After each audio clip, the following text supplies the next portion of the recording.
You know what's last on night one, don't you? I certainly do. The Boneyard match.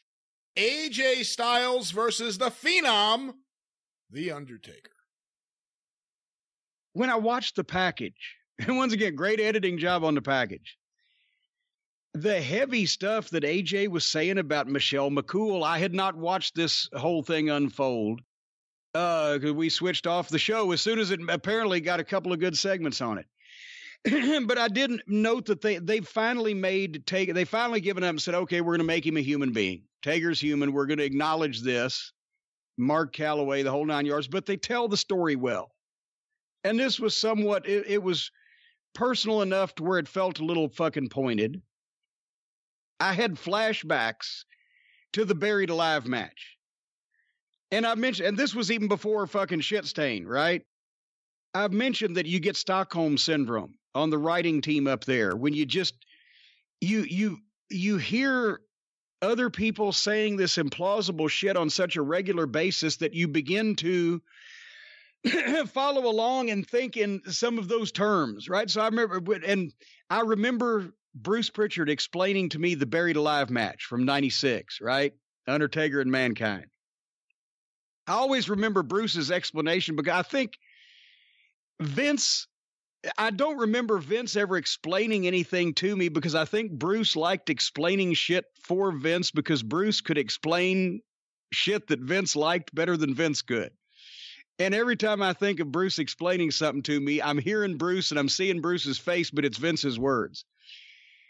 But the point is, they even explained the Buried Alive match is, okay, they're going to start out in the ring, but the object is to drag your opponent. He's beaten so badly that you can drag him over to the nearby hill of dirt, throw him in the open grave, and literally bury him alive. And I was excited to see that between Undertaker and Cactus.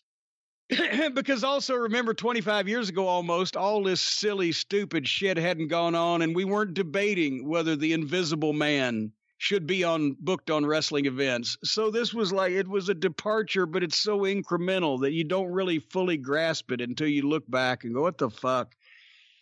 But also then we found out that it was in Indianapolis, was the Buried Alive match. And, you know, I tried to do my best to pitch in ideas once that I knew where we were going. I knew it was off the cliff, but, but I had even made mention he's going to cover him up. Oh, yeah, well, he'll just push enough fucking dirt in. He doesn't have to fill the whole thing up. He just pushes enough dirt in or shovels it in or whatever, enough to cover, fucking the guy, and then, the lightning will strike or whatever. But when we got there and they started doing it, do you remember that's why all the heels had to come out and help Mankind cover the Undertaker up? Because he starts fucking trying to shovel it. There's enough dirt to fill the hole on top of the Taker, right? And then they're going to do the special effects bullshit where he gets out the bottom. But he tried like he might. Mick was fucking shoveling like a fucking somebody trying to break out of a prisoner of war camp. And he wasn't making a dent in covering Undertaker up. 7 feet tall, that big of a fucking hole. He would have been there 5 minutes shoveling dirt by himself just to get a coating on Taker. So all the heels came out and climbed the hill and started pushing the fucking dirt in. It was a goddamn fiasco. Anyway, this is what they have always wanted. They have made wrestling a fucking movie. And here is the problem. Much like the first ladder match, Michaels and Razor on a mainstream basis gets over, so it's going to continue on. Now that they have done this, they're going to do it more and more, and it's going to get worse and worse. And it's not going to be as novel, and it's not going to have Undertaker in it. And it's going to get farther and farther out because Vince has always wanted to be a movie studio. Kevin Dunn's always wanted to be a big-time TV producer as well as a double-knot spy. They've all had delusions of grandeur, the WWF films or WWE films or whatever the fuck.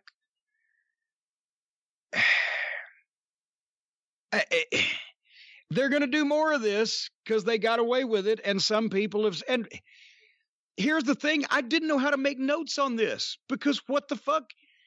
It's not wrestling. How do you critique a wrestling match that is not wrestling?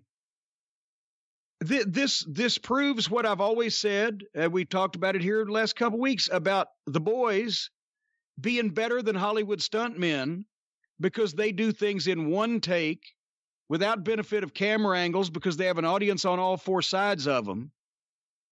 And it's been borne out by a lot of people that have worked in movies. This looked better than most movie fights, but it wasn't wrestling.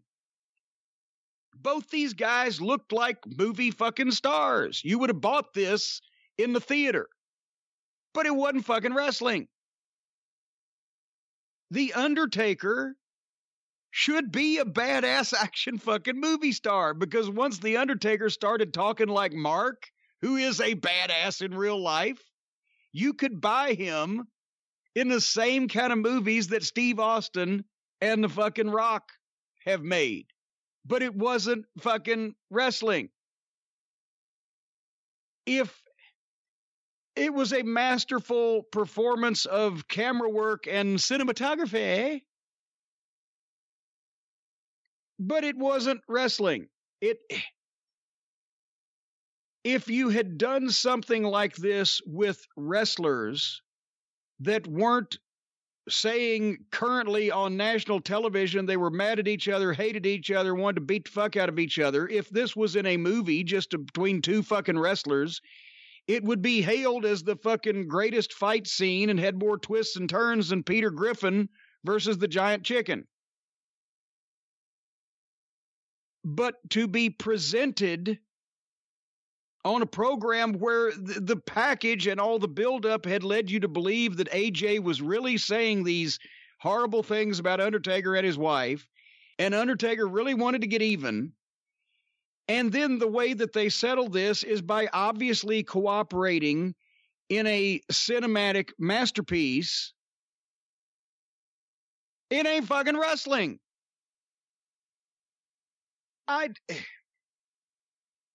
You can't fault the fucking, as a matter of fact, truthfully and honestly, it got disturbingly realistic as far as a violent movie fight scene, did it not, Brian Last?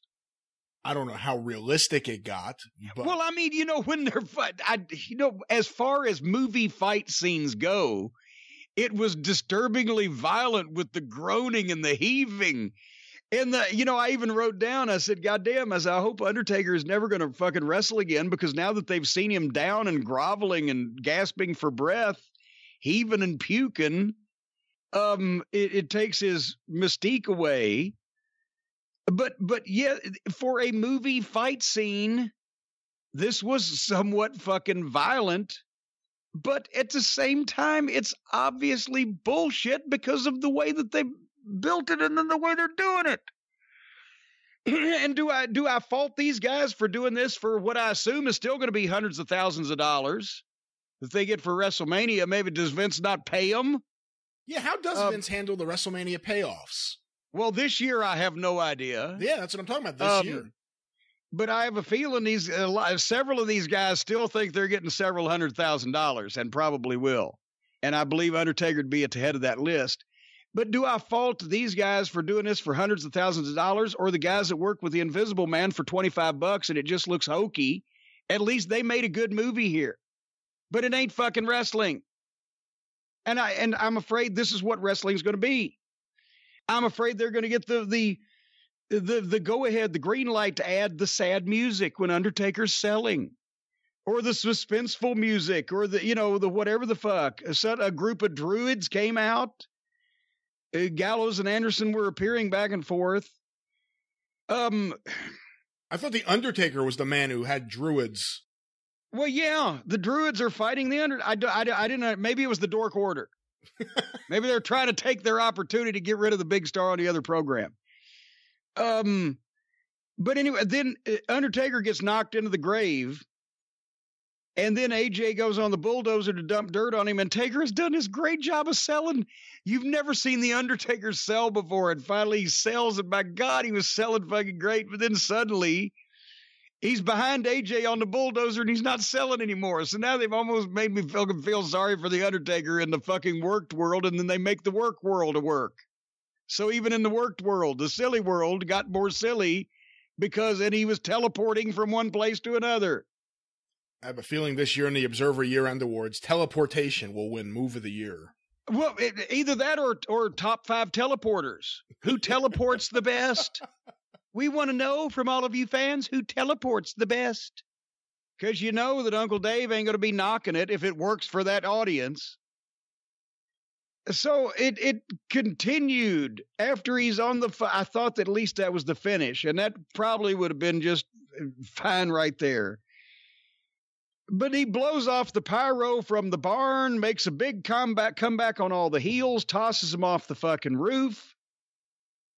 This is, I'm afraid to say, Vince McMahon and Kevin Dunn's ultimate dream of what wrestling can be. I'm afraid. I'm afeared. And, you know, Mark should be a movie star. I don't know. That's maybe why he did this. Because he's not going to wrestle anymore, but he can do this for a while yet and look good doing it. He got paid a large sum of money to have a Hollywood fucking audition for being a new action star. You believed his shit when he was talking to AJ. Yeah, that was good. Of course, you knew it was all bullshit because of the setting, which made it even fucking worse and hurt my feelings even more that he's saying this shit with such feeling and fucking creepy animosity. And because of the setting, you knew it was all bullshit. But AJ, don't bury me, bro. Don't bury me. They already have AJ. Is AJ dead? Well, his career or his actual he's in live a grave. body? He was buried under a bunch of dirt. He doesn't have the supernatural powers of the teleporting Undertaker. Is AJ Styles dead? No, he's going to Elias's medical facility, and he'll be back next week this time.